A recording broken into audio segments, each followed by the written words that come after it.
वो परिंदे उड़ गए तो फिर न वापस आएंगे। तुम घर रौंदे रौंदोगे तो कहाँ बसेरा बनाएंगे। ना अगर ये बच सके तो हम भी बच ना पाएंगे। अपनी बर्बादी का मंजर आप बनते जाएंगे, आप बनते जाएंगे। अरावली है जिंदगी, सदा रहे ये हरी भरी। बचा लो ये चमन, बचा लो जीवन, न करो इसकी सौदागिरी।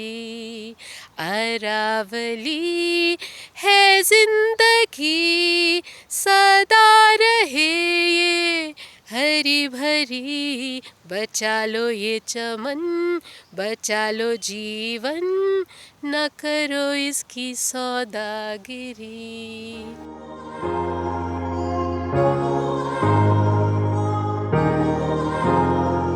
Hello and welcome. स्वागत है आपका एक्सप्रेस कैफ़े पॉडकास्ट के एक नए एपिसोड में। ये बात हो रही है अरावली हिल्स की, जो कि दुनिया की और इंडिया की ओल्डेस्ट माउंटेन सीरीज़ है।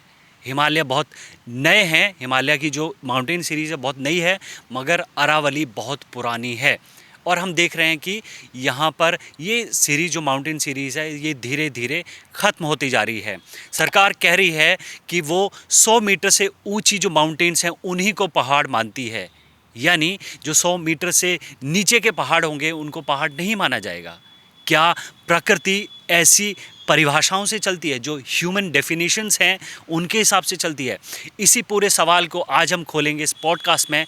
इस पूरी बातचीत को अंत तक सुने, ज़्यादा से ज़्यादा लोगों तक पहुंचाएं, ताकि जो बात हम करना चाह रहे हैं, जो सरकारें दबाना चाह रही हैं, जो एक्टिविस्ट उठाना चाह रहे हैं और सोल्यूशन ढूंढ रहे हैं, उस सोल्यूशन की एक पहलू ये भी है। और इस पूरी बातचीत को मेरे साथ करने के लिए एक स्पेशल गेस्ट हैं, नाम है शुभ्रा पुरी। आप म्यूजिक के ज़रिए अपना मैसेजिंग करने का काम करती हैं, एक्टिविस्ट हैं, फॉर्मर जर्नलिस्ट भी रही हैं। सबसे पहले थैंक यू सो मच हमसे जुड़ने के लिए और इस बातचीत को करने के लिए। ये इंडियन एक्सप्रेस कैफ़े में आपने मेरे को शामिल किया, थैंक यू सो मच। सबसे पहला सवाल यही है, अरावली का जो क्राइसिस है कि अरावली हिल्स खतरे में है। अरावली के बारे में तो मतलब लास्ट 10 साल से ही अरावली बहुत थ्रेट में है, हम सबको पता है।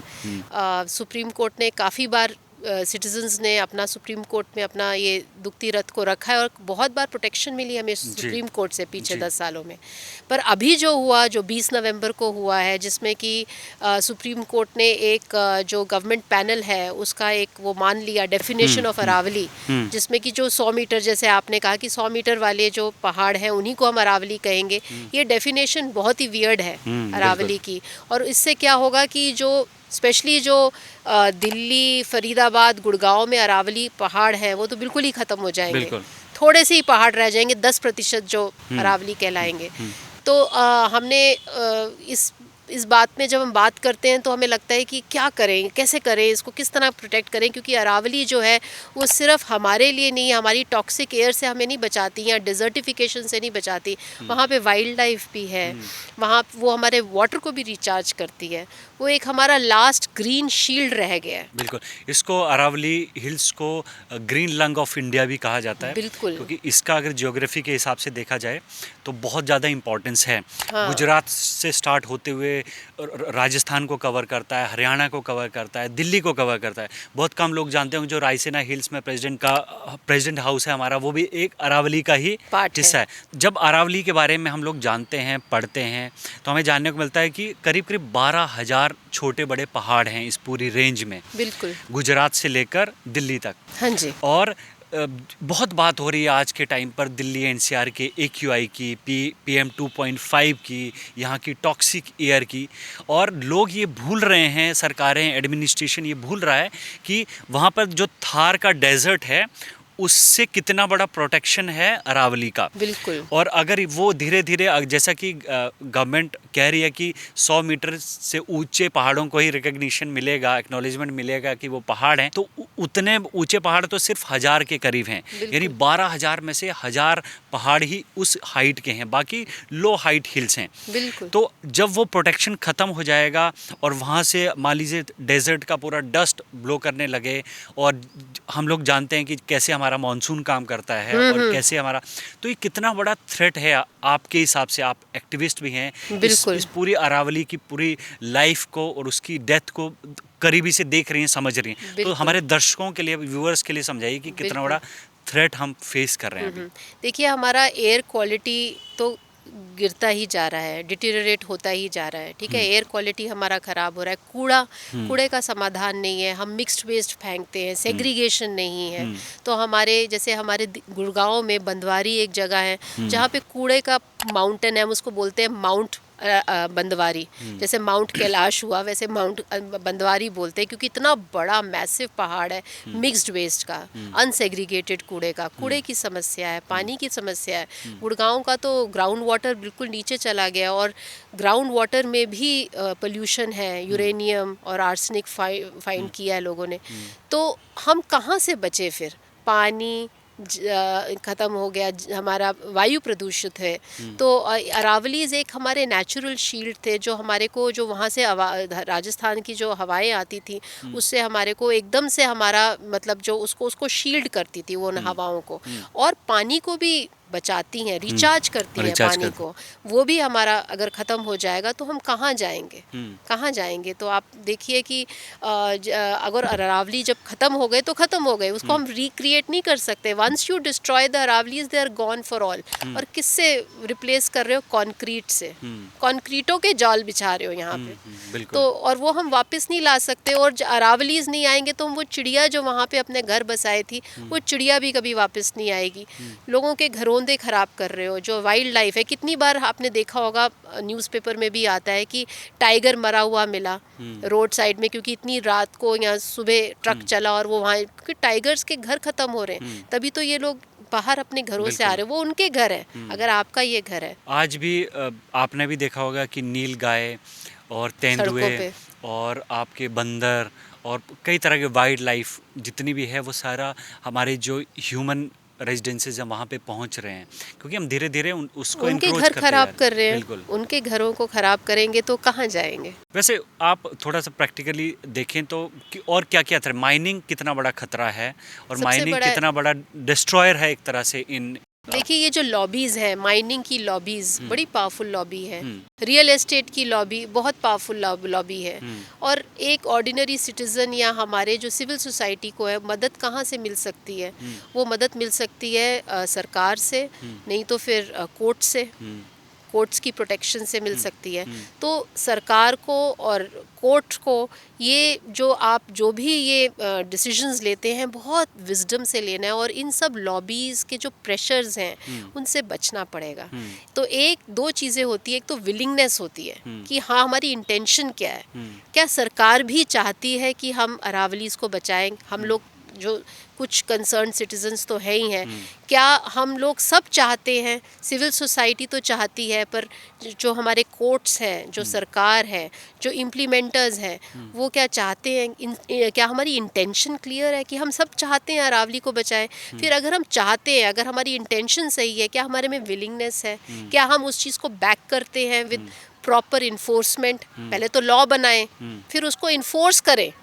तो क्या हमारी उसमें सच्चाई झलकती है कि क्या इंटेंशन है, और दूसरा, अगर इंटेंशन है तो क्या उसके ऊपर हम एक्शन लेते हैं या नहीं लेते हैं? तो इस चीज़ में हम सबकी साझेदारी चाहिए, सब लोगों की साझेदारी, तभी ये बच पाएगा।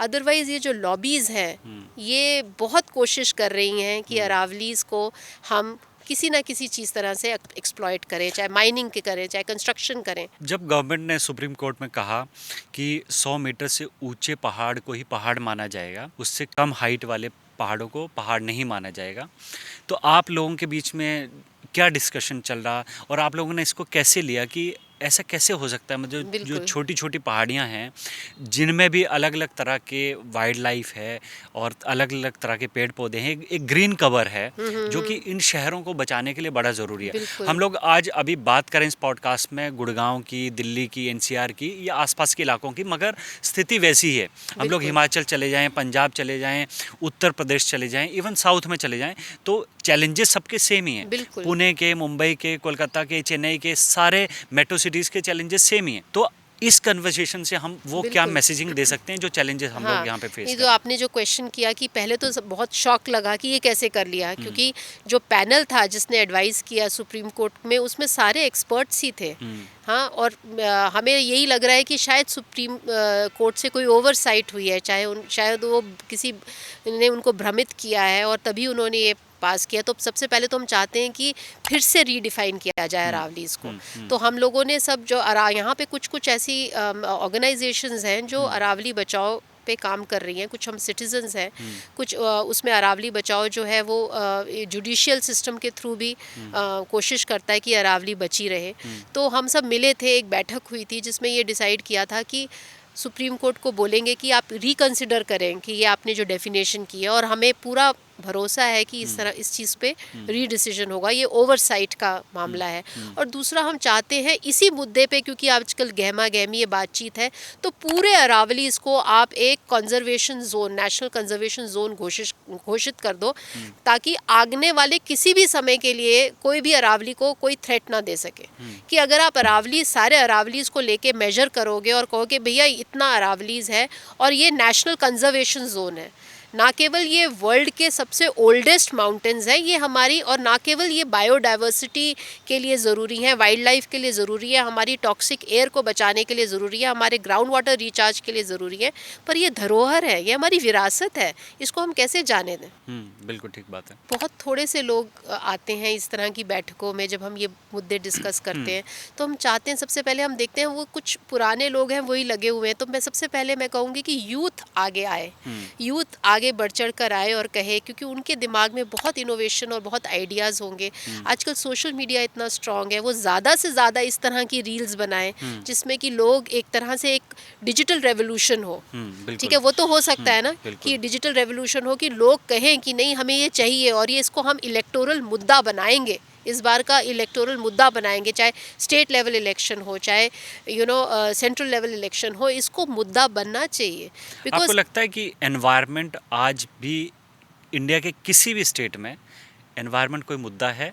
क्या एनवायरनमेंट हमारे किसी भी पार्टी के मैनिफेस्टो का हिस्सा है? आपने कहीं देखा है? मैंने तो नहीं देखा है। बिल्कुल अनफॉर्चुनेट है कि ये नहीं है। पर आप ये देखिए, हम इतनी बड़ी बड़ी बातें करते हैं, हम ड्रीम्स हैं, सबके एस्पिरेशंस हैं, जब हमें हवा ही ठीक नहीं मिलेगी, जब हमारा हवा खराब हो गया, पानी खराब हो गया, हम किस तरह की डेवलपमेंट की बात कर रहे हैं? आप बताएं ना। हमें सस्टेन करने के लिए तो हमें हवा चाहिए, पानी चाहिए। अगर हमारे पास यही नहीं होगा, अब आप ये देखिए कितना आयरॉनिकल है कि ये जो हवा है जो इतनी प्रदूषित है, ये हमारे प्राइम मिनिस्टर्स या मिनिस्टर्स सब यही ब्रीथ कर रहे हैं, उनके बच्चे भी यही ब्रीथ कर रहे हैं, जो हमारे चीफ जस्टिस हैं वो भी यही ब्रीथ कर रहे हैं। अनफॉर्चुनेटली हम सब ये ब्रीथ कर रहे हैं, पर हम इसको एक न्यू नॉर्मल बना लिया हमने कि चलो इसके बारे में बात करिए। एक सीजनल चीज मान लिया हमने। बिल्कुल बिल्कुल, पोल्यूशन एक सीजनल चीज़ बिल्कुल भी नहीं है। हम कहते हैं जैसे दिवाली के हम पटाखे जलाते हैं और जैसे ये टेम्परेचर इन्वर्जन होता है और थोड़ा सा पोल्यूशन जब बढ़ना शुरू होता है तो हम इसकी बातचीत करते हैं, और जैसे ही ये चीज़ ख़त्म होती है हम उसकी बातचीत करनी बंद कर देते हैं और हम अपने ज़िंदगियों में बिज़ी हो जाते हैं अपने काम में। पर पोल्यूशन जो है वो ईयर लॉन्ग प्रोसेस है और बहुत कारणों से पोल्यूशन होता है, सिर्फ एक कारण से नहीं होता। वेहिकुलर पोल्यूशन है, डस्ट से पोल्यूशन है, जो हम कंस्ट्रक्शन का मलबा इधर उधर फेंकते हैं उससे पोल्यूशन है, जो हम वेस्ट को सेग्रीगेट नहीं करते, जो लैंडफिल्स में कूड़ा है उससे भी प्रदूषण होता है, फिर स्टबल बर्निंग से भी होता है ना। और फिर क्या होता है कि जब टेम्परेचर इन्वर्जन होता है, ये सारे फैक्टर्स जो होते हैं ना, जब ये सब थोड़ी पकड़ लेते हैं चीज़, तो एकदम से बिकॉज टेम्परेचर इन्वर्जन हुआ और हवा उठ नहीं रही है, हवा यहीं पे रह रही है, तो पार्टिकुलेट मैटर यहीं पे नीचे रहता है और एकदम से हमें लगता है हाँ अब प्रदूषण है। पर प्रदूषण जो है वो तो ईयर लॉन्ग फिनोमिना है, और हमें लगता है, और ये भी एक मिथ है, ये एक मिथ है, और एक मिथ ये भी है कि हमें लगता है कि हम क्या करेंगे, तो सरकार का काम है, ये भी है। और हमारा काम क्या है, सरकार को जागरूक रखना, इस मुद्दे को वीक होने ना देना, ये हमारा काम है। अकाउंटेबिलिटी तो सिटीजन ही सेट कर सकते हैं, बिल्कुल। अकाउंटेबल बना भी गवर्नमेंट्स को हम लोग ही कर सकते हैं। मगर एक अनफॉर्चुनेट पार्ट ये भी जो मैं आपसे शेयर करना चाह रहा था कि ये देश 65% of the population is under 35 इस देश की, बहुत यंग हमारा डेमोग्राफी है। और फिर भी हम लोग इस तरह के जो डिस्कशंस करते हैं, आप एक्सप्रेस कैफ़े की पूरी प्लेलिस्ट देख लीजिए, उसमें ऐसे ही जो जनता को कंसर्न करने वाले इश्यूज़ हैं उन पे हमने बातचीत की है, हाँ। ऑथेंटिक लोगों से बातचीत की है, वो हर सवाल पूछने और समझने और समझाने की कोशिश की है, जो कि बहुत ज़रूरी है आज के टाइम के लिए। मगर हम लोग देखते हैं कि वो रेजोनेट, ऐसा लगता है कि वो रेजोनेट ही नहीं कर रहे हैं यंगस्टर्स को। यूथ को आगे हाँ, लाना तो ये इन बहुत ही मुद्दों पे। अनफॉर्चुनेट पार्ट है। तो आपकी क्या अंडरस्टैंडिंग है? बिल्कुल, मेरे को लगता है कि ये जो मुद्दे हैं ना, इनको हमें कूल बनाना पड़ेगा यूथ को इंगेज करने के लिए। हम्म, जैसे अभी मेरे साथ कोई जनाब जुड़े, उन्होंने कहा कि सिविक अवेयरनेस पे हमें एक गाना चाहिए और हमें यूथ का गाना चाहिए। तो मैंने उनको कहा कि चलिए हम इसको एक रैप सॉन्ग करते हैं। अच्छा। तो हमें अब ये जो वेस्ट मैनेजमेंट का मुद्दा है या सिविक अवेयरनेस का मुद्दा है कि हम गली गली में थूक रहे हैं, तो एक गाना हम बना रहे हैं और मेरे साथ एक यंग लड़का है जो ये लिरिक्स लिख रहा है। तो यूथ को जब लगेगा ना कि ये कूल चीज़ है तो वो जुड़ेंगे। This is the cool thing.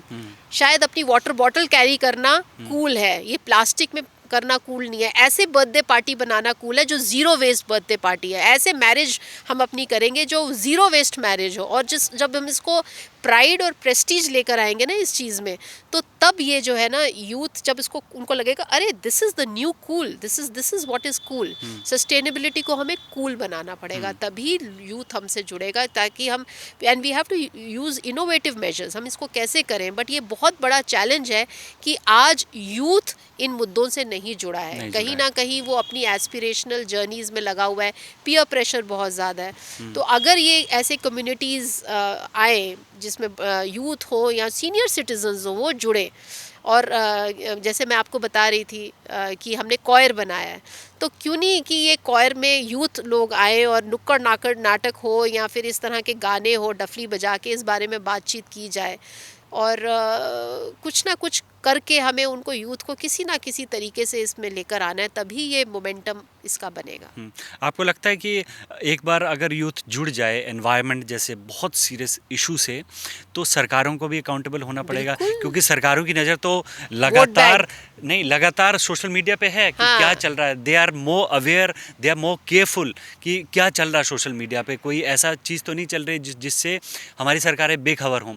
तो यूथ के लिए, यंगस्टर्स के लिए भी बहुत ज़रूरी है कि एनवायरनमेंट पे रील्स बनाएं। अगर कंटेंट क्रिएट करना है तो एनवायरनमेंट पे करें, अपने आसपास की चीज़ों पे करें, जिससे कि एक एल्गोरिदम भी क्रिएट हो सोशल मीडिया के लिए भी, और सरकारें भी उस पर नोट ले पाएँ कि हाँ ये चीज़ हो रही है और लोग जान रहे हैं, लोग अलर्ट हो रहे हैं, लोग अवेयर हो रहे हैं। बिल्कुल। और 18 साल के बाद तो वो वोट बैंक है, वोट बैंक है, एग्जैक्टली। हाँ, तो फिर इसी बहाने कर लें कम से कम। बिल्कुल बिल्कुल बिल्कुल। सरकार डरेगी भी अगर मतलब हम यूथ को आगे लेकर आएंगे, क्योंकि जब, और ऐसा नहीं है कि यूथ कभी आगे नहीं आया, काफ़ी मुद्दों पे आगे आया है। तो इसमें भी पहली बार देखा गया कि इंडिया गेट पर लोग पोल्यूशन के लिए प्रोटेस्ट करने के लिए पहुंचे लोग। जो रैप सॉन्ग की आप बात करें तो अगर 2-4 लाइन, अगर रैक तो अभी कंस्ट्रक्ट हो रहा है, अभी बना रहे हैं। पर वो बहुत अच्छा, हम उसको कूल बनाने की कोशिश कर रहे हैं। अभी वो हम 2 लिरिक्स लिख ही रहे हैं उसके।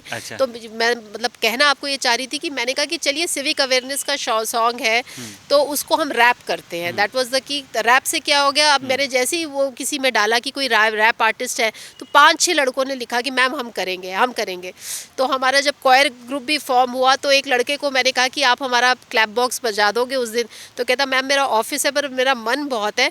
तो उसने अपने ऑफिस में कहा कि मैं तो ब्लड डोनेशन के लिए जा रहा हूँ, मगर वो हमारे कॉयर में आके उसने वो उस दिन क्लैप बॉक्स बजाया। तो लोगों के अंदर मैं देख रही हूँ एक सेंटिमेंट है, बस उसको कहीं ना कहीं हमारे को उसको ना उनको प्रोत्साहित रखना है। और उनको, और जो हमारे साथ गा रहे थे कॉयर में, जो कैप्टन लाल है, ग्रुप कैप्टन लाल, वो कह रहे थे कि इतनी बार हमने बॉलीवुड के गाने गाए पर ये गाना गाने में हमें बहुत अच्छा लगा। हालांकि उन्होंने 35-40 लोगों के सामने गाना गाया, कि इसके लिए हमें लगा कि हम कुछ कंट्रीब्यूट कर रहे हैं पॉजिटिवली टुवर्ड्स एनवायरनमेंट। कुछ तो हम गाना गुनगुनाइए। देखो घुटते जा रहे हैं, जो हमारा गाना है वो मैं आपको सुनाती हूँ। एयर पोल्यूशन पे। हाँ जी।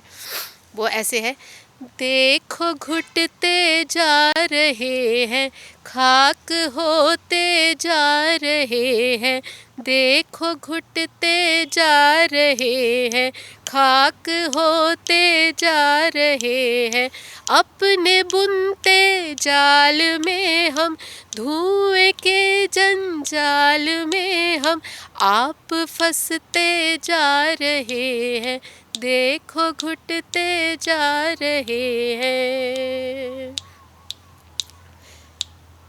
चैन की सांसें कहाँ है, बढ़ता जाए बस धुआं है, सांस लेकर अब तो भैया जहर पीते जा रहे हैं, देखो घुटते जा रहे हैं। बहुत अच्छा, ये है। बहुत अच्छा।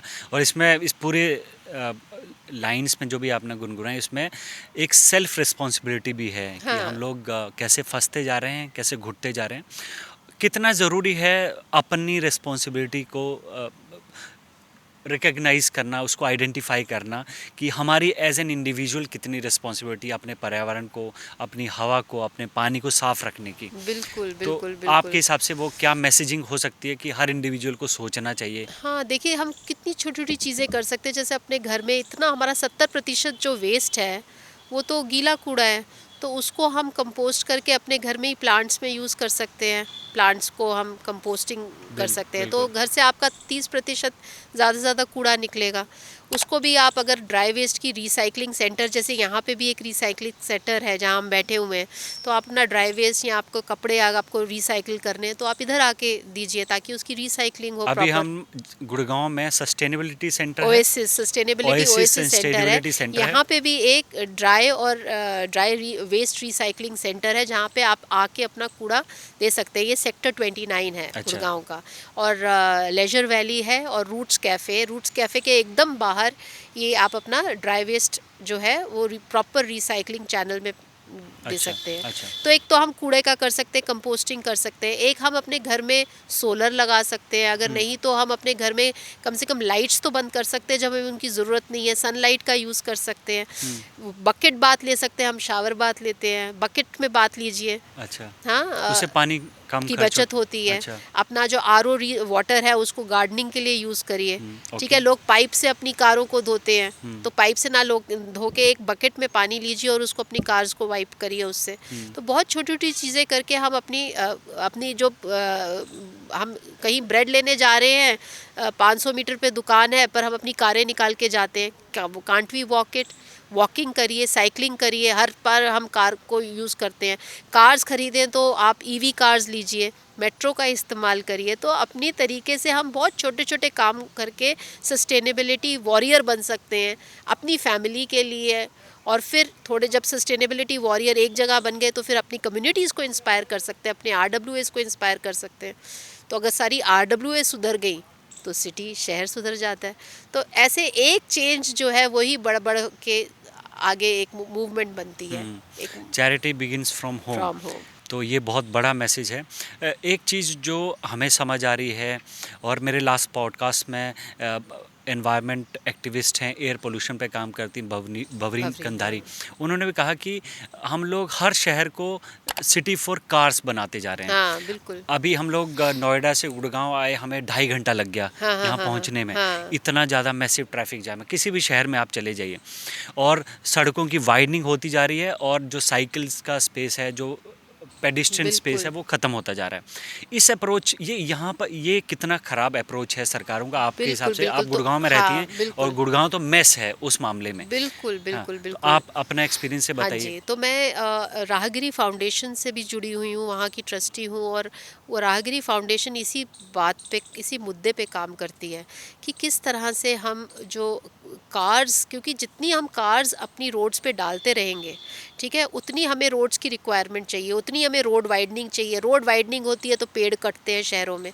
तो अगर हम हमारी पब्लिक ट्रांसपोर्ट अच्छी हो, रिलायबल हो और सेफ़ हो और कंसिस्टेंट हो, तो हमें फिर इतनी कारों की ज़रूरत नहीं है। और हमारी लास्ट माइल कनेक्टिविटी हो अगर पब्लिक ट्रांसपोर्ट से, जैसे मेट्रो है, मेट्रो तक जाने के लिए अगर लास्ट माइल कनेक्टिविटी है तो हम ज़्यादा से ज़्यादा मेट्रो का इस्तेमाल करें। अगर मेट्रो की नेटवर्क्स भी अच्छे हैं, बसेस का इस्तेमाल करें, तो उससे क्या होता है, हम कार्स जो है गुड़गांव में तो हाईएस्ट है नंबर ऑफ कार्स, एक फैमिली में 4 कारें हैं, 4 कारों की ज़रूरत नहीं है। थोड़ा सा डिस्कम्फर्ट ज़रूर है, मगर अपनी हर छोटी सी छोटी जगह के लिए हम क्यों नहीं साइकिल निकालते, क्यों नहीं क्यों नहीं पैदल जाते। पर साइकिल शायद इसलिए नहीं निकालते क्योंकि साइकिल ट्रैक्स नहीं है, तो साइकिल ट्रैक्स के होने बहुत ज़रूरी है। और साइकिल ट्रैक सेफ़ भी हो, लोग सेफ़ फील करें साइकिलिंग करते हुए, वो भी बहुत ज़रूरी है। तो और अगर कार्स कम हो जाएंगी तो फिर जो आम जो पेडेस्ट्रियन जो चलता है उसके लिए भी इजी हो जाएगा, और कम कारें होंगी तो ट्रैफिक जैम भी नहीं होगा। तो कहीं ना कहीं ये सारी चीज़ें इंटरकनेक्टेड हैं। हमारा जो रहना खाना, जिस तरह से हम चलते हैं, जिस तरह से हम कम्यूट करते हैं, उसमें हमें सोच विचार करके हमारे को अपने आप को रैशनलाइज करना है। और कार्स का तो ये कहते हैं कि जैसे आप जब मोटे हो जाते हो तो आपके पास बेल्ट होती है, तो आप बेल्ट आगे नहीं पीछे बांध लेते हो, फिर तो जितनी आप मोटापा आपका होता रहता है, आप अपनी उसको बेल्ट को लूज़ करते रहते हैं, तो उतनी आप कार्स डालते रहेंगे सिस्टम में, और आपको रोड्स बड़ी बड़ी बड़ी करनी है। ये सोल्यूशन नहीं है। जितनी भी बढ़िया वर्ल्ड की बेस्ट सिटीज़ हैं, चाहे लंदन हो, चाहे एम्स्टर्डम हो, वहाँ पे क्या है, वहाँ पे पब्लिक ट्रांसपोर्ट बहुत मजबूत है। आपने और कहीं किसी एक कंट्री में एक मिनिस्टर जो है वो पार्लियामेंट में आते हैं, वो साइकिल पे आते हैं। इनफैक्ट हमारे भी एक मिनिस्टर है, यूके के प्राइम मिनिस्टर को भी देखा गया मेट्रो यूज़ करना, और साइकिल से आते हुए देखना। जो डेवलपमेंट की निशानी ये नहीं है कि कारें कितनी ज़्यादा हैं आपके पास, डेवलपमेंट की निशानी है कि आप कितने आराम से अपनी साइकिल का यूज़ करते हैं या वॉक करके आप अपनी जगह पे पहुँचते। मैम, अभी हम लोग देख रहे हैं कि इंडिया की हर सिटी में कारें बहुत ज़्यादा हैं, और एक हमारी इंडियन सोसाइटी, एक इंडियन माइंडसेट भी है कि हम लोग बहुत कॉम्पिटिटिव फील करते हैं। जब एक बंदा कार लेता है तो दूसरा उससे बड़ी कार लेने की कोशिश करता है। घर में भी कोशिश करते हैं अगर पैसा आ गया तो कार पहले ख़रीदी जाए, और इस चक्कर में कारों का अंबार लगता जा रहा है। सड़कों पे जगह नहीं है चलने के लिए, ट्रैफिक जाम मैसिव लग रहे हैं। कैसे ये कहाँ रुके? सरकारों का इस पे कोई कंट्रोल भी नहीं है, और कोई ऐसा लीगल या लॉ के लेवल पे भी टैक्स मिलता है कारें ज़्यादा बेच के। और कंपनियां जो हैं, बड़ी बड़ी कंपनियां जो कारें बेचती हैं, वो सरकारों के साथ इस तरह से गठजोड़ है उनका कि वो इस पे कोई कंट्रोल नहीं लग पा रहा, और ये एक बड़ा न्यूसेंस क्रिएट हो रहा है हर शहर में, छोटी जगहों पे भी। कहाँ जाके रुकेंगे हम लोग इसमें? बिल्कुल, देखिए जैसे लोग इतना तो कर सकते हैं, घर में एक कार रखें, 4 कारों की ज़रूरत नहीं है, ठीक है। जो छोटे डिस्टेंसेस हैं, और ज़्यादातर देखा गया है कि बड़े बड़े शहरों में 50% से भी ज़्यादा छोटे डिस्टेंसेस पे लोग ट्रैवल करते हैं, तो वॉक कर लें, थोड़ा सा लास्ट माइल कनेक्टिविटी, मतलब स्कूटर या ऑटो रिक्शा में कर लें, तो हम अपनी कार की यूसेज लिमिटेड कर सकते हैं। और हमें ज़रूरत नहीं है इतनी बड़ी कार, स्पेशली आजकल इतनी बड़ी कारें हैं और एक जना चला रहा होता है, अपने ऑफिस जा रहा होता है, और SUVs बड़ी बड़ी कारें लोग निकालते हैं जो इतनी ज़्यादा जगह घेरती हैं। इसकी बिल्कुल भी ज़रूरत नहीं है। तो हमें ये चीज़ को सोचना चाहिए, और हमारे को अपना कंजम्पशन जो है वो कम करना चाहिए, कारों का भी और अदरवाइज़ भी। तो म्यूजिक के ज़रिए अगर आप कुछ बताना तो चाहें। राहगिरी फाउंडेशन के लिए मैंने एक जिंगल लिखा था, बेचारे पैदल चलने वाले के लिए, कि वो कितना अकेला पड़ जाता है जब इतनी कारों के बीच में चलता है, और सेफ भी नहीं है। तो उस पे मैंने ये एक जिंगल लिखा था, मैं आपको सुना देती हूँ। कैसे चलूँ मैं बेधड़क, अपनी नहीं लगे सड़क, दौड़ती कारें यहाँ, चलने वाला है बेजुबां, आज़ादियाँ हो चलने पे, ना बंदिशे रोके कदम, तो हक से चलूँ मैं अपनी सड़क पर, तो हक से चलूँ मैं अपनी सड़क पर, तो हक से चलूँ मैं अपनी सड़क पर। तो ये बात हमने गाने के द्वारा बोली कि एक जो पैदल चलता है उसका भी हक है, उसका भी राइट है सड़क पे। इनफैक्ट उसका राइट ज़्यादा है क्योंकि वो ज़्यादा वल्नरेबल है। एक कार चलाने वाला इतना वल्नरेबल नहीं है, जो एक पैदल चलने वाला है वो ज़्यादा वल्नरेबल है, और उसका भी हक है। पानी के मुद्दे की भी यही बात है कि पानी सिर्फ अमीरों के लिए नहीं है, पानी पे सबका हक है। तो अभी हमारा एक वाटर कंजर्वेशन पे गाना आ रहा है, उस पे भी हम यही बात कह रहे हैं कि हमारा हक है, हमारा हक है, हर चाहे गरीब हो चाहे अमीर हो उतना ही हक है पानी पे, कि हमारे को क्लीन वाटर अवेलेबल हो, या स्वच्छ हवा है, स्वच्छ हवा पे भी हर इंसान का हक है, ठीक है ना। तो ये प्रिविलेजेस जो है वो सबके लिए हैं। तो इसी चीज़ पे हम ये जो हमें बैलेंस करना है, या जो एक हमारे को सस्टेनेबल लिविंग करनी है, वो यही कहती है कि सबका हक है, इक्विटेबल सिटीज़ इंक्लूसिव हो, इक्विटेबल हो, वेलकमिंग हो, सबके लिए हो, सिर्फ अमीरों के लिए ना हो। शहरों में जो है वो जो गरीबों के लिए हाउसिंग हो, गरीबों के लिए एजुकेशन हो, उनके लिए हॉस्पिटल्स हों, तो उनको भी केटर करे, सिर्फ अमीरों को केटर ना करे। तो ये बात। जिन भी मुद्दों की हम लोग बात कर रहे हैं इस पॉडकास्ट में, हाँ। वो आम आदमी से जुड़े हुए मुद्दे हैं। हाँ, हर हाँ। किसी की लाइफ को कहीं ना कहीं इम्पैक्ट कर रहे हैं, चाहे अमीर हो चाहे गरीब हो, चाहे गुड़गांव के कैमिलिया में रहता हो या दिल्ली के संगम विहार में रहता हो, बिल्कुल। तो सबको इक्वली इम्पैक्ट कर रहे हैं। मगर जब चुनाव होते हैं, जब इलेक्शन होते हैं, चाहे आप किसी भी स्टेट का उठा के देख लीजिए, एक नया पैटर्न आ रहा है हमारे इंडिया में कि आप फ्री बीज की अनाउंसमेंट कर दीजिए और आप इलेक्शन से पहले वो फ्री बीज दे दीजिए, है ना, बड़ी बड़ी प्रोमिसेस कर दीजिए, इलेक्शन जीत जाइए और अगले 5 साल के लिए फिर जनता को शांत कर दीजिए। ये जो पैटर्न है, इससे हमें कितना बाहर निकलने की ज़रूरत तो है? हम लोग अगर जागरूक हों, और हमारे डेमोक्रेसी में ऐसे सिस्टम्स हैं, जैसे आप अगर सिर्फ हमारे शहर को देख लीजिए, जैसे गुड़गांव भी 35 वार्ड्स में बटा हुआ है, और जो थर्ड लेवल ऑफ गवर्नेंस है वो इसीलिए आई थी, जो काउंसलर्स के इलेक्शंस हुए थे, वो होने थे, और जो हमारे काउंसलर्स हैं, जो हमारे वार्ड लेवल के काउंसलर्स हैं, उनके पास आप मुद्दे लेके जाइए। मैकेनिज़म्स हैं हमारे डेमोक्रेसी के स्ट्रक्चर में। एक तो लोग अवेयर नहीं हैं कि हमारे क्या राइट्स हैं और हमारी क्या ड्यूटीज़ हैं, हमारे क्या राइट्स हैं। अगर आज आप किसी को भी गुड़गांव में ले लीजिए, उसको कहो कि आप कौन से वार्ड से हैं, आपको पता है मैं कौन से वार्ड से हूँ, क्या मुझे पता है, क्या मेरा लोकल काउंसलर कौन है। लोग इलेक्शन के लिए नहीं जाते, तो इलेक्शन के लिए लोग वोट नहीं देते, अपने काउंसलर से मिलते नहीं हैं। मैकेनिज़म्स हैं डेमोक्रेटिक सिस्टम में, पर हमारी एक तो अवेयरनेस नहीं है, और जो हमारे पॉलिटिकल लीडर्स हैं वो उसका फ़ायदा उठाते हैं। उनको पता है कि लोग जागरूक नहीं हैं। जैसे अगर आप गुड़गांव में आम जो लोग चल रहे हैं उनसे बात करिए कि हमारे गुड़गांव का मेयर कौन है, उनको नहीं पता होगा मेयर कौन है। जबकि इस बार गुड़गांव में और सब हरियाणा में मेयर के डायरेक्ट इलेक्शंस हुए हैं। हमने 2 बार वोटिंग की है, जो लोकल गवर्नेंस में हमने 2 बार वोटिंग की है, एक अपने वार्ड के लिए, अपने काउंसलर के लिए, दूसरा मेयर के चुनाव के लिए, और 3 मेयर अलग खड़े हुए थे, अलग अलग। तो हमने मेयर के अलग डायरेक्ट इलेक्शन किया, बिनस्पत उसके कि जब लोग काउंसलर्स इलेक्ट करते थे, और काउंसलर्स आपस में वार्तालाप करके और बातचीत करके एक मेयर को नॉमिनेट कर लेते थे। तो एक तरीके से हम एम्पावर्ड हुए जब हमने direct election of mayor introduce किए गुड़गांव में।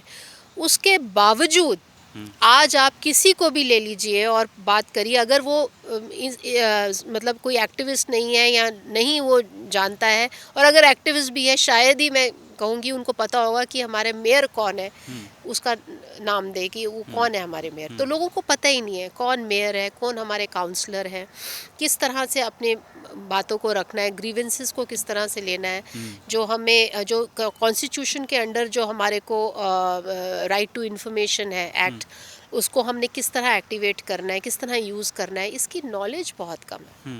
इंडिया का जो कॉन्स्टिट्यूशन है, it is considered as one of the best constitutions of the world. Despite that हम लोग उससे वाकिफ़ नहीं है, और वाकिफ़ होना भी नहीं चाहते। आम जनता के लिए ये चीज़ें कूल नहीं है, ठीक है। मगर जब तक हम इन चीज़ों को कूल नहीं बनाएंगे और कहेंगे कि यस, बच्चे जब बातचीत करेंगे उस बच्चे को बढ़ावा नहीं देंगे, यस यू नो दिस, या बच्चा कोई हिंदी में बातचीत कर रहा है उसको ये कहेंगे वाह क्या तुमने बात की है, बहुत बढ़िया। जब तक हम अपने आप को, अपनी प्रायोरिटीज़ को, जो मिसप्लेस्ड प्रायोरिटीज़ हैं उनको सही नहीं करेंगे, तब तक हम कैसे विकास करेंगे। आपको लगता है कि जो आपने मिसप्लेस प्रायोरिटीज़ की बात की गवर्नमेंट की, गुड़गांव के बारे में अगर देखें तो गवर्नमेंट की प्रायोरिटीज़ कहाँ मिसप्लेस्ड आपको लगती है? हाँ, तो गवर्नमेंट जो ग्लिट्स है, ग्लैमर है, वो तो गुड़गांव में बहुत है। आप बड़ी-बड़ी इमारतें, ग्लास इमारतें हैं, फॉर्च्यून 500 कंपनीज़ जो वर्ल्ड की हैं, उनके सारे हेडक्वार्टर्स गुड़गांव में है, ठीक है? आप कोई भी बड़े से बड़ा अस्पताल है गुड़गांव में, तो ग्लिट्स एंड ग्लैमर में तो कोई कमी नहीं है गुड़गांव में। मगर आप अगर देखें गुड़गांव क्या वो शहर है जो गरीबों को कैटर करता है? क्या वो शहर है जिसमें आम आदमी अपनी कार के बिना आराम से सहूलियत से ट्रैवल कर सकता है? या शहर वो ऐसा है जिसमें कि तुम आराम से सांस ले सकते हो? या तो वो चीज़ों में गुड़गांव में बहुत बहुत कमी पाई गई है। डिस्पाइट दैट रियल एस्टेट की प्राइसेस आर सोरिंग, वो इतनी हाइट पे है। तो हमें कहीं ना कहीं इंफ्रास्ट्रक्चर को या क्वालिटी लिविंग को या स्टैंडर्ड ऑफ लिविंग को हमें अहमियत देनी है। क्या ये शहर इंक्लूसिव शहर है, इसको अहमियत देनी है। जैसे कि गुड़गांव की आवाज़ एक रेडियो स्टेशन है, वो एक गाना वो एक प्रोग्राम कर रहे थे कि एक शहर ऐसा तो हो जो सपनों का शहर हो, और उसमें अलग अलग लोगों को बुला रहे थे और बातचीत कर रहे थे कि किस तरह का शहर हम चाहते हैं गुड़गांव को बनने के लिए। तो उस प्रोग्राम के लिए उन्होंने मेरे को कहा कि आप कुछ लाइनें लिखिए, तो मैं आपको वो गा के हाँ, सुनाती बिल्कुल, हूँ। बिल्कुल। तो वो ये मैंने लिखा था इसको ऐसे: एक शहर ऐसा तो हो, ऐसा रैन बसेरा तो हो, जहाँ हर रंग के हो फूल खिले, जहाँ हर डाल पर हो सपने सजे, सब प्रेम से सब हक से जिए। एक शहर ऐसा तो हो, एक शहर ऐसा तो हो। तो ये हम एक ड्रीम सिटी को करते हैं, एक ड्रीम सिटी जो सस्टेनेबल हो, एक ड्रीम सिटी जो एम्पावर्ड हो, एक ड्रीम सिटी जो इंक्लूसिव हो। और ये कब होगा? जब इस सिटी की गवर्नेंस अच्छी होगी।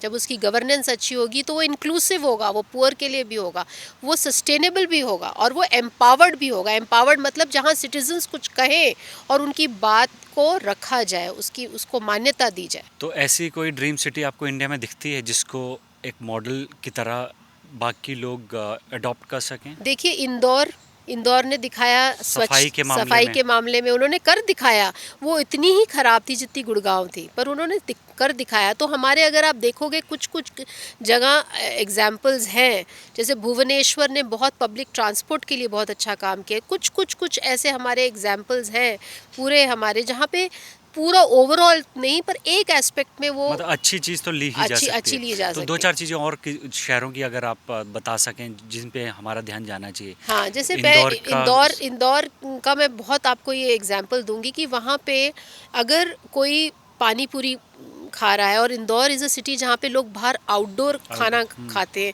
सबसे पहले वो डालने में पूछता है कि ये कहाँ पे है आपका। और एक एक जो वो दुकानदार है उसने अपना वो वहाँ रखा हुआ है कि सर ये यहाँ डलेगा, ये यहाँ डलेगा। और उन्होंने क्या किया, इसको प्राइड बना दिया।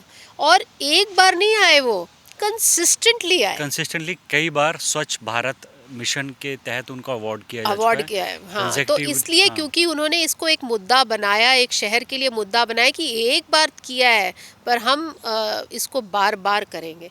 ऐसे ही मैं आपको बताऊं कि गुड़गांव में भी ये वेव चली थी। जब स्वच्छ सर्वेक्षण शुरू हुआ था तो गुड़गांव में भी था कि इसको करना है। और मुझे याद है कि वहाँ उस समय के जो कमिश्नर हैं, 2015-16 की बात है, उन्होंने मेरे को कहा कि शुभ्रा ये स्वच्छ सर्वेक्षण शुरू हुआ है और हमारे पास गुड़गांव के लिए अगर हमारा स्वच्छता का सॉन्ग है हो तो हमें 5 नंबर मिलते हैं स्वच्छ सर्वेक्षण पे, पर हमारा कोई अच्छा सॉन्ग नहीं है, इसलिए शायद ये 5 नंबर हमें मिलेंगे नहीं और अभी टाइम ख़त्म होने वाला है।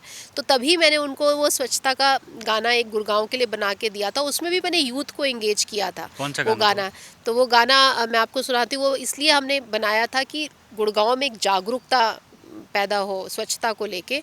और वो गाना ऐसा: नगरों में बन जाए गुरु, स्वच्छता की हो धूम शुरू, गुरुग्राम तुझको प्रणाम, तेरा स्वच्छता में हो ऊंचा नाम, नगरों में बन जाए गुरु, स्वच्छता की हो धूम शुरू। गुरुग्राम तुझको प्रणाम, तेरा स्वच्छता में हो ऊंचा नाम। आओ जगा दे जुनून, जगा दे जुनून, बना दे बना दे गुरुग्राम में स्वच्छता की धूम। आओ जगा दे जुनून, जगा दे जुनून, फैला दे गुरुग्राम में स्वच्छता की धूम। कुछ शायद वर्ड इधर उधर हो गए, मुझे याद नहीं है। 2016 में बनाया था। अच्छा। पर ये इसीलिए बनाया था कि गुड़गांव में स्वच्छता को लेके एक जज्बा पैदा हो। एक बड़े यंग आर्टिस्ट ने इस गाने को गाया था और बीच में हमने थोड़ा सा उसमें रैप भी किया था। तो अच्छा। उसका गुड़गांव स्वच्छता एंथम करके हमने उसको लॉन्च किया था फिर। तो उस तरह हमने वो, और ये सारे ट्रक जो गुरुग्राम के ट्रक्स हैं उस पे गाना बजता है। अच्छा। जब वो ट्रक्स कलेक्ट करते हैं तो काफ़ी देर तक वो बजता रहा। अच्छा, जो कूड़ा उठाने के लिए गाड़ियाँ निकलती हैं। हाँ। अच्छा। तो कोविड के दिनों में जब हम एक दूसरे से मिलते नहीं थे तो मेरी सहेलियाँ मेरे को फ़ोन करती थी कि तो तेरे से तो हम मिल नहीं पा रहे, पर जब वो कूड़ा की गाड़ी आती है और ये गाना बजता है तो हमें तुम्हारी याद आ जाती है। अच्छा। तो इसी तरह से मतलब म्यूज़िक का पावर है, म्यूज़िक कनेक्ट करता है लोगों को। पर हम रैली में हम चाहते हैं कि गुड़गांव कूड़े की समस्या नंबर 1 है। एक तो ड्रेनेज की समस्या है ही, पर कूड़े की समाधान गुड़गांव को करना चाहिए। बहुत अच्छी बात कही। आपको लगता है शुभ्रा जी कि समय आ गया है कि देश के जितने भी बड़े बड़े आइकन्स हैं, बड़े बड़े स्पोर्ट्स स्टार्स हैं, बड़े बड़े पॉलिटिशियंस हैं, बड़े बड़े चीफ जस्टिस ऑफ इंडिया हैं, इलेक्शन कमीशन ऑफ इंडिया में बड़े पदों पर हैं, जितने भी इन्फ्लुएंशियल लोग हैं, बिल्कुल वो बाहर आएँ और बात करें एनवायरनमेंट की, बात करें पोल्यूशन बिल्कुल की, बात करें सरकारी अकाउंटेबिलिटी की। ये समय आ गया है, या बिल्कुल कब तक हम बिल्कुल लोग ऐसे चुप बैठकर इस तरह की बिल्कुल हम बातचीत? साइलोज में काम कर रहे हैं। हम साइलोज में काम नहीं कर सकते। हमें एक जुनूनियत से काम करना पड़ेगा। और जितने भी सिविल सोसाइटी के लोग हैं वो तो बेचारे कार्यरत है ही, और कंसर्न सिटीजन्स हैं, RWA के प्रेसिडेंट्स हैं, आप कम्युनिटी लेवल से देखिए, और जितने भी जुडिशरी में लोग हैं, जितने लेजिस्लेचर में लोग हैं, गवर्नेंस के लोग हैं, सब को एक इंटेंशनैलिटी से काम करना चाहिए कि हाँ, let us not beat around the bush. Let us, अगर उनके अंदर वाकई में इन्वायरमेंट को लेके कुछ काम करने की इंटेंशनैलिटी है, ट्रू मतलब डिज़ायर है, तो उसको आगे लेके चले और उसको एक्शन में कन्वर्ट करिए। As simple as that. बिल्कुल। और यहाँ विलिंगनेस पर हो और बिल्कुल स्किल भी हो। विलिंगनेस, टेक्नोलॉजीज आजकल अवेलेबल है, स्किल अवेलेबल है, विल चाहिए। जी। आप कविताएं भी बहुत अच्छी लिखती हैं, पोएम्स लिखती हैं, और मैंने आपकी किताब देखी तो उसमें पता चला कि आपने हिपोक्रेसी पे एक बड़ी अच्छी कविता लिखी है। और मेरा हाँ सवाल भी अगला हिपोक्रेसी पे है, तो मैं चाहता हूँ मेरे सवाल का जवाब आप उस कविता से दें, क्योंकि हम हाँ लोग देखते हैं कि इलेक्शन कैंपेन में, मैनिफेस्टोज़ में, अनाउंसमेंट्स में पॉलिटिशियन कहते कुछ हो रहे हैं, ग्राउंड पे करते कुछ हो रहे हैं। हाँ लोग भी बहुत अच्छा लगता है लोगों को बड़ी बड़ी बातें करना, मगर एग्जीक्यूशन के लेवल पे आते हैं तो फिर वही गलतियां करते दिखते हैं। कोई कूड़ा जला रहा होता है, कोई है ना, कूड़ा सेग्रीगेट करने से वो कर रहा है। तो हिपोक्रेसी हर जगह है। बिल्कुल। उसका जवाब आप अपनी कविता से। हाँ, तो कभी कभी मैं जब हताश हो जाती हूँ, जब लगता है कि क्या ये कुछ समाज बदलेगा, क्या ये कुछ बदलाव मैं देख पा रही हूँ या नहीं देख पा रही, या अपनी ज़िंदगी में देख पाऊँगी, जब बहुत डाउन इन द डम्स हो जाती हूँ, तो मैं पोएट्री के थ्रू कुछ अपने इमोशंस को चैनलाइज करती हूँ थोड़ा। फिर उसके बाद मेरे को थोड़ा सा ठीक लगना शुरू हो जाता है। तो ऐसे ही मैंने एक पोएट्री अभी अभी बिल्कुल ताज़ा अभी लिखी, कहर, उसका नाम है कहर। तो मैंने इसको इस तरह लिखा कि पूरी ह्यूमन रेस हिपोक्रिट है, और मैं भी उसमें शामिल हूँ। शायद पैदा होते ही मानव जाति को ये कला विरासत में मिल जाती है। हम दोगले नहीं, चौगले नहीं, बहुगले नहीं, सड़े गले हैं, डरे हुए हैं, मरे हुए हैं। सब व्यापारी बने हुए हैं। जो सोचते हैं वो कहते नहीं, जो कहते हैं वो करते नहीं। कितनी ही बार अपने ही ज़मीर को मारते हैं, फिर बेशर्मी से उठकर जीने के ढोंग में रच बस जाते हैं आराम से। कितनी ही बार, 2-4 बार नहीं, इतनी बार कि अब याद भी नहीं। इस कलयुग में क्या सच की सुनवाई नहीं? क्या कोई वीर उठेगा जो सच को सच कहेगा, या ये मरा मनुष्य कंफर्ट जोन में ही रहेगा? You scratch my back, I scratch yours ही कहेगा। वो बेचारा आदर्शवाद, वो तो बेवकूफ़ियत में ही जिएगा। झोला टांग अकेला ही लड़ेगा। अब तो ये हालात है कि मैं अपने आप को कोसती हूँ जब सच को सच बोलती हूँ और इस गिल्ट को पन्नों में उडेलती हूँ और फिर आँख मूंदकर हाथ धो लेती हूँ। पर नासूर बनकर ये पाखंड हम सबको डसेगा। एक दिन ऐसा कहर बरसेगा, मनुष्य अपने जाल में खुद फंसेगा। उस दिन का मुझे इंतज़ार रहेगा, क्योंकि उस दिन फैसले पर सच हंसेगा, सच हंसेगा, सच हंसेगा। बहुत खूब। इन्हीं लाइंस के साथ हम लोग इस पॉडकास्ट को यहीं पे एंड कर रहे हैं और इस सवाल के साथ आपको छोड़ के जा रहे हैं कि क्या आप अपनी लाइफ में वो सब कर रहे हैं जो करना चाहिए? क्या आप पर्यावरण को, अपने आसपास की आबो हवा को, अपने पानी को, अपने पेड़ों को, अपने पक्षियों को जीवित रखने के लिए कुछ कर रहे हैं या नहीं कर रहे हैं? या आप भी ऐसे ही हाथ धो के सो जा रहे हैं? और सोए हुए नागरिक कभी भी डेमोक्रेसी में अच्छे नहीं माने जाते, क्योंकि ना तो वो देश के लिए अच्छे होते हैं, ना तो डेमोक्रेसी के लिए अच्छे होते हैं। और नेताओं को ऐसे नागरिक बहुत पसंद होते हैं क्योंकि उन्हीं से उनकी पॉलिटिक्स चलती है। तो समय आ गया है कि पर्यावरण के मुद्दे को, एनवायरनमेंट के मुद्दे को हम बहुत संजीदगी से लें, बहुत सीरियसली लें। अपने आसपास वो हर चीज़ करें जो कि आज समय की ज़रूरत है।